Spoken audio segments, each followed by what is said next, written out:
When I say Grayson Allen, what do you think? Dirty player. Got to say it. A talented player, dirty player. Glad he's suspended. Hopefully they work with him more than they did when these incidents happened last year. That behavior's got to change. You know? I don't know exactly what the problem is, but it's got to change. Well, it's his go-to move. It's his DDT. It's his figure four. It's his leg lock, right? That's his when things get bad, he starts tripping.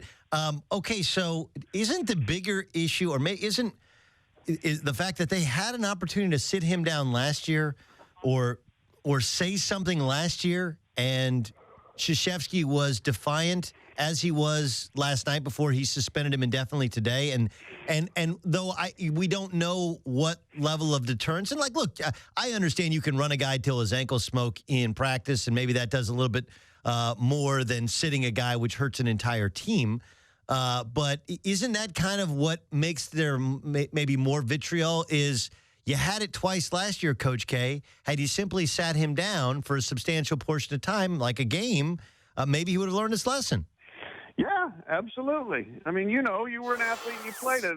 Coaches always say the greatest weapon I have is the bench, a suspension, a benching. You are not going to play until you do something differently.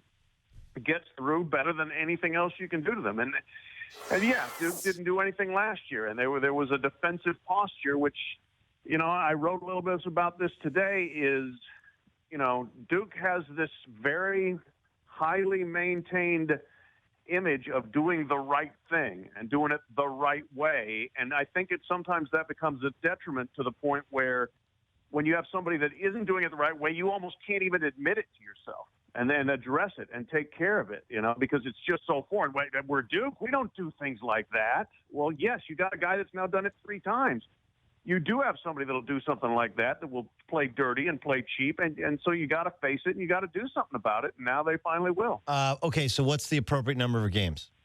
Oh boy, I don't know. I honestly, I think I would like to see the kid might need some counseling, because this seems like a competitive anger thing, like a Dominican Sue or there's Draymond Green or somebody else, that where it's almost an impulse control thing, and that doesn't seem like the kind of thing that's going to get squared away quickly. Whether it's 2 weeks, 3 weeks, I don't know. I'm not sure there's an appropriate game number per se.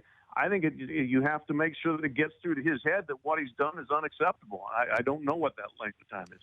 Pat Forde joining us in the Doug Gottlieb Show here on CBS Sports Radio. All right, while all of this was going on, there was a great basketball game in Louisville, Kentucky, a place that you call home. Kentucky comes in fresh off beating North Carolina, an epic tilt on Saturday in Las Vegas, and they lose. Free throws ultimately derailed them. But once again, Rick Pitino finally overcomes a guy in which, while at Louisville, he lost 8 out of the last 9 coming into last night. Isn't it amazing that we had a great college basketball game? Nobody's talking about it. We're talking about Grayson Allen. Yeah, it is. I was there. It was a fantastic game. And I knew, right before the game started, the Allen thing blew up, and I was like, oh, of course, this is going to overshadow anything that happens here. And then the game turns out, and it's really, really good. And it would have been a great opportunity to talk college basketball, but we're talking something else instead. It is unfortunate because they're very good teams, Louisville and Kentucky. Kentucky more talented, Louisville more maybe gritty, resourceful, and experienced. But they're both going to be around for the long haul this season, and it was a win Louisville desperately had to have. The fan base had to have it, and for his own peace of mind, Rick Pitino needed to have it. What's interesting is this year is so much about the Blue Bloods, right? UCLA being back with Lonzo Ball, Indiana looking like a legit contender, Kansas obviously a big injury coming off their bench with Azubuike out for the year. We found that out last night with a broken wrist. But all the big boys, the Dukes, the Carolinas, the Kentuckys, the Kansas, you throw Louisville into the mix, and they're all right there in play to compete for a national championship. And then Syracuse, who, again, I got to stand by. I don't think they belong in the NCAA tournament, but they sneak in, and they have these 2 incredible comebacks in the Sweet 16 and Elite 8, and they get to a Final Four. And now the bottom has just fallen out. They lose at home to St. John's by 33 points. This is a St. John's team that they lost to, Delta State? At home. So make some heads.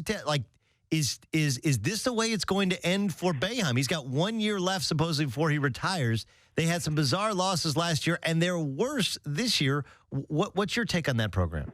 Yeah, that's incomprehensible to me because St. John's had been hot garbage, and to destroy Syracuse, it's like unfathomable. And I mean, people were high on this Syracuse team this year coming in. Jim Boeheim was high. Jim Boeheim was high on this team. He liked that team. Yes, he was. I mean, ACC Media Days talking how much he likes him, and so I don't know what the heck is going on there. It does, it's interesting. Obviously, as long as Boeheim's winning, I think that they would try to finagle a way for him to keep the job. But if he's not, then all of a sudden you're going to retire in 2018 thing becomes a little bit more real, perhaps. But that's a shocker to me. What's up with them?